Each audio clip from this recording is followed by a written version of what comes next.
Happy Saturday. இன்றைக்கி morning breakfast bread upma. 8 ப்ரெட்டை மிக்சியில் பொடி பண்ணி வச்சுருக்கேன்.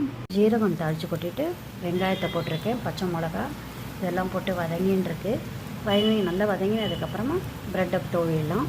இது நெய்யும் போட்டேன் எண்ணெயும் போட்டேன். நெய்லேயே பண்ணால் ரொம்ப நல்லாயிருக்கும். அது ஃபேட் ரொம்ப நெய் யூஸ் பண்ணக்கூடாதுன்னு பாதி எண்ணெய் பாதி நெய் அப்படி யூஸ் பண்ணுறேன். வெங்காயம் நல்லா வதங்கி எடுத்து இப்போ ப்ரெட்டை போட்டு வதக்க வேண்டியது. ப்ரெட்டையும் போட்டு உப்பு பெருங்காயம் போட்டிருக்கேன், வதக்கலாம். இப்போ ப்ரெட்டையும் போட்டு கிளறியாச்சு. கொத்தமல்லி தூவி கிளறிட்டேன், மேலே கொஞ்சம் தூவியிருக்கேன். இந்த மெத்தடில் பண்ணி பாருங்க. பார்த்துட்டு கமெண்ட் பண்ணுங்கள், சப்ஸ்கிரைப் பண்ணுங்க. தேங்க்யூ ஸோ மச் ஃபார் வாட்சிங். ரொம்ப நல்லாயிருக்கும். ரொம்ப சிம்பிள் டிஃபன். ஒரு வெங்காயம் ப்ரெட் இருந்தால் ஒரு டிஃபனை பண்ணிடலாம். பண்ணி பார்த்துட்டு கமெண்ட் பண்ணுவோம். அப்புறம் ப்ரெட் உப்புமா ரெடி ஆகிடுது. ப்ரெட் உப்புமா ஆனியன் தொக்கோடையும் டொமேட்டோ தொக்கோடையும் சேர்த்து சாப்பிட்லாம். இந்த மெத்தடில் பண்ணி பாருங்கள். தேங்க்யூ ஸோ மச் ஃபார் வாட்சிங்.